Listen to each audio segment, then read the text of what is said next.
The weekend may have brought another dose of frustration for Leeds United fans after that tough loss to Spurs, but the drama certainly didn't end at the final whistle.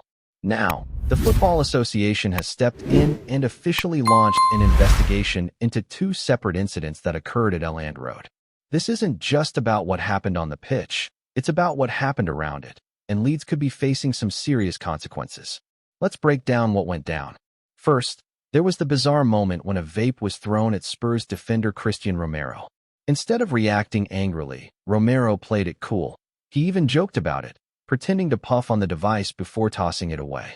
Later, he posted a photo to social media saying he didn't fancy vaping today, clearly trying to brush off the situation with humor. But as far as the FA is concerned, it's no laughing matter. Incidents like this, objects being thrown from the crowd, are a big deal, especially when they happen during high-profile matches in front of thousands of spectators. The second incident was even more serious. A glass bottle, reportedly thrown from the south stand, came dangerously close to West Ham's Mohamed Kudus. The projectile, moving at high speed, narrowly missed his head, and that has now prompted a much more thorough probe. The FA has already confirmed that it's aware of both incidents and has opened a formal investigation into Leeds United. While no punishment has been confirmed yet, there's talk that a significant fine could be heading Leeds' way once the findings are in. The club hasn't commented yet, and neither has the FA beyond confirming the investigation. But this is the kind of thing that paints the club and its supporters in a bad light, especially after what was already a disappointing result. And to add a bit more strangeness to the day, let's not forget the beach ball moment. Just after Noah Okafor tapped in Leeds' equalizer, a beach ball rolled across the goal mouth. Now, that might sound harmless, even funny, but things like that can disrupt play, throw off timing, or even cause goals to be disallowed in more extreme scenarios. Fortunately, this time, it didn't seem to impact the result directly, but when you put everything together, the vape, the bottle, the beach ball, it's not the kind of atmosphere the FA wants associated with a match day in English football. But there is some light breaking through the clouds over Elland Road. While the club waits to see what punishment may come, there's good news on the future of one of their most exciting young prospects. Harry Gray, who turns 17 next week, has reportedly agreed to his first professional contract with Leeds United. This is a big deal, and not just for the player himself. Gray is part of the legendary Gray footballing family, and if the deal is finalized and announced as expected next week, he'll become the fifth member of his family to sign professionally with the club. It's a proud legacy, and Harry seems poised to carry that tradition forward. According to internal sources, Leeds are thrilled about getting this contract locked in. The agreement, though not officially announced yet, is said to be done and dusted. As per regulations, a player under 18 can only sign for a maximum of 2 years, but this initial deal is all about securing Harry's immediate future.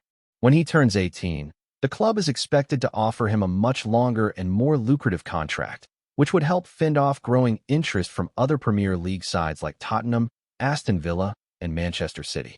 All three clubs have been keeping tabs on the youngster, but Leeds seem determined to hold on to him, and this move gives them the upper hand, at least for the time being. Gray is currently sidelined due to a hip flexor issue and has been out of action for the under-21s, but the injury is not considered serious. It's just a minor strain, something he's working through during the international break. Once that's over, he's expected to be back and pushing again for more involvement with the first team. And make no mistake, that's where he wants to be. Gray has already been making waves with his performances, especially at youth level, banging in goals and showing flashes of real quality. With this contract in place, Leeds can focus on helping him transition smoothly into the senior setup, knowing that other clubs won't be able to swoop in and poach him anytime soon. And speaking of looking to the future, Leeds United's scouting network has been busy, and their eyes have turned towards South America. Word has it that the club is keeping close tabs on Brazilian midfielder Marlon Gomes, currently playing for Shakhtar Donetsk. The 21-year-old moved to Europe from Vasco da Gama back in January and has since made a name for himself with solid performances in Ukraine. Now, Leeds are reportedly one of several Premier League clubs monitoring him, alongside Everton, Manchester United, and West Ham. Gomes has already played for Brazil at various youth levels and is known for his technical ability, vision, and calmness on the ball. Last season, he made 15 starts for Shakhtar, scoring 3 goals and providing 3 assists, with a passing accuracy close to 90%, an impressive stat for any central midfielder. According to reports, Shakhtar would be willing to let him go for around €30 million, which is roughly £26 million. That's not a fee Leeds would take lightly, especially given their current financial planning, but the interest seems genuine. However, this looks to be a long-term play. Sources suggest that Gomez is being viewed as a potential summer signing, not a January transfer. The club has already indicated that their top priority for the winter window is a new right winger, someone who can mirror the impact of Okafor on the opposite flank. We've seen how influential Okafor has been in recent matches, constantly creating problems for opposing defenses, and if Leeds can find someone of similar quality on the right-hand side, it could transform the way this team attacks. But Gomez isn't that player. He's more of a deeper-lying creative midfielder, so if anything, he's part of the plan for building a more dynamic and youthful midfield heading into next season. Leeds' recruitment team, especially under the new 49ers ownership, is known for doing their homework well in advance. It's been said that they like to have their summer shortlists wrapped up at least 6 months ahead of time, and we're already seeing signs of that preparation here. The focus is clearly on youth, talent, and long-term development, and Marlon Gomez fits that mold perfectly. Whether or not a deal materializes, it's a clear sign of the direction Leeds want to go in. They're not just reacting to immediate needs, they're trying to build something sustainable.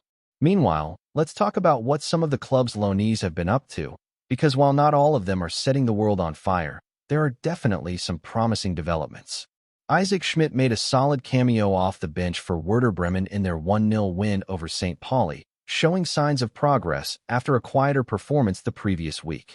Elsewhere, Joe Gelhardt got a start for Hull City in their narrow victory over Sheffield United. He didn't score or assist, but reports say he had a steady game overall, contributing to the team effort and showing good work rate. Mateo Joseph also made an impact coming off the bench for Mallorca in their loss to Bilbao. Despite the defeat, Joseph grabbed an assist for Costa's equalizer, his first real attacking contribution of the loan spell, and that could put him in contention for a starting spot after the international break. Then there's Largi Ramazani, who returned from injury recently and is working his way back into Valencia's side.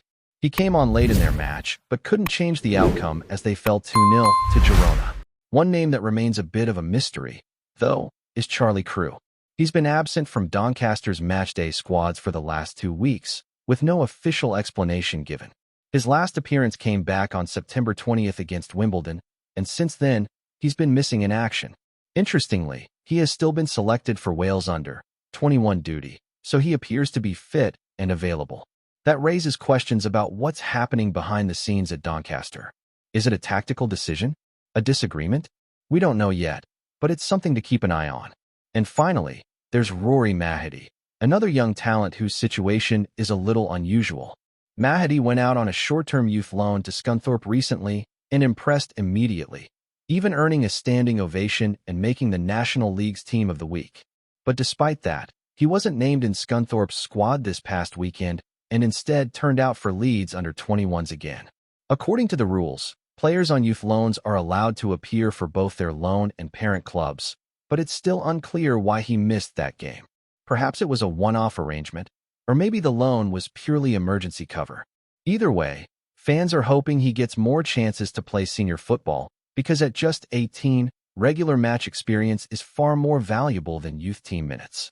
While the senior squad deals with the spotlight, the younger generation and loaned-out talent continue to be a central part of Leeds United's broader strategy. It's a balance between nurturing potential and giving players real-world experience, and for some, that means stepping into challenging roles far from Elland Road. Others are still finding their feet, adjusting to new systems, or waiting for the right moment to break through.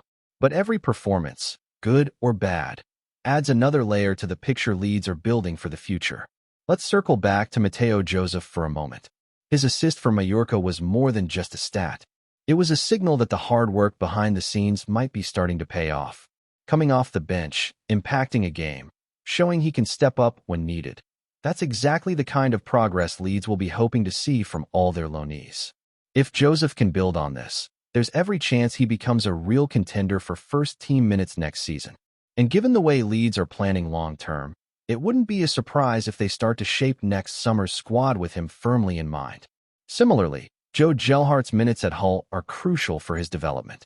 Even if the goals aren't flowing right now, being part of a competitive championship environment week in and week out does wonders for a young forward's game.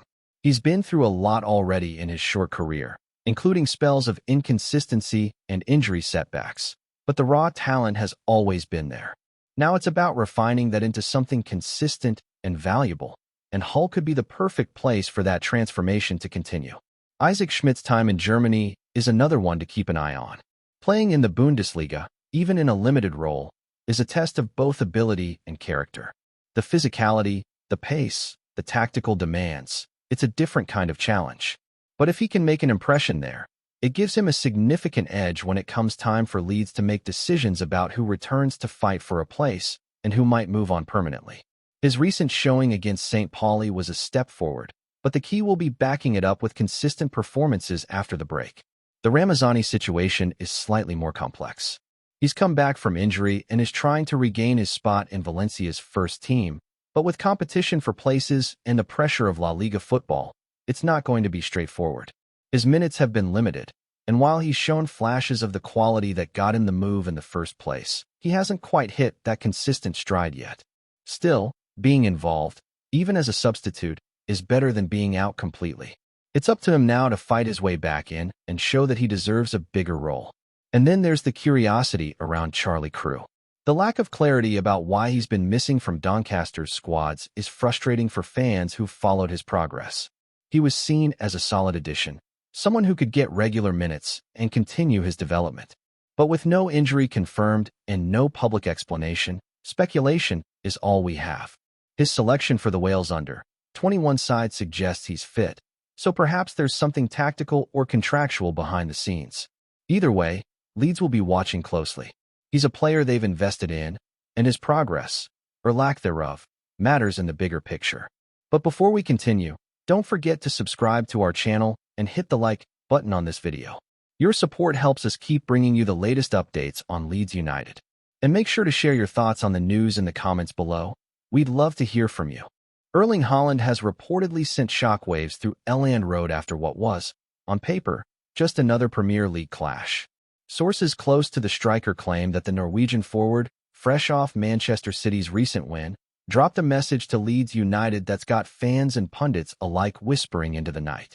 The content of the communication remains under wraps, but insiders suggest it was anything but your usual good luck note. The Leeds faithful, who have endured a roller coaster season so far, are said to be on tenterhooks after glimpses of Haaland's cryptic social media activity hinted at something big. One well-placed source hinted that Haaland's message might involve admiration for Leeds' attacking style, and possibly even an eyebrow-raising nod towards a future transfer scenario. Naturally, this has set the transfer rumor mill spinning into overdrive.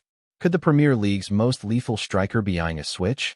Nobody is saying outright, but the timing, right after City's clash with Leeds, has raised more than a few eyebrows. Leeds United, notorious for their no-nonsense approach under Jesse Marsch, haven't commented publicly, but club insiders are said to be quietly buzzing with excitement.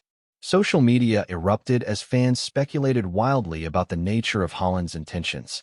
Memes and hashtags have already started circulating, ranging from Haaland to Elland Road, to more tongue-in-cheek suggestions that the striker simply wanted to compliment a stunning goal from the match. What makes the story even juicier is Haaland's known focus on big-stage football. The idea that he would reach out to a club like Leeds, battling for position in the league's middle echelons, seems almost too tantalizing to dismiss. Football pundits have been quick to weigh in, with some suggesting this could be nothing more than a friendly gesture, while others insist it's a breadcrumb in a potential summer blockbuster transfer saga. For now, Leeds fans are left hanging between hope and disbelief. Will Haaland really consider swapping the Etihad for Elland Road? Or is it just another case of social media intrigue amplified into a full-blown footballing fever dream? One thing is certain, the Premier League chatter just got a lot more interesting, and the next few weeks could prove absolutely pivotal, not just for Leeds, but for the entire footballing world watching from the terraces and sofas alike. That's it for this update. If you enjoyed the video and want to keep getting exclusive news about Leeds United, be sure to subscribe to our channel and give this video a like. We always look forward to reading your comments and opinions. See you in the next video, Leeds fans.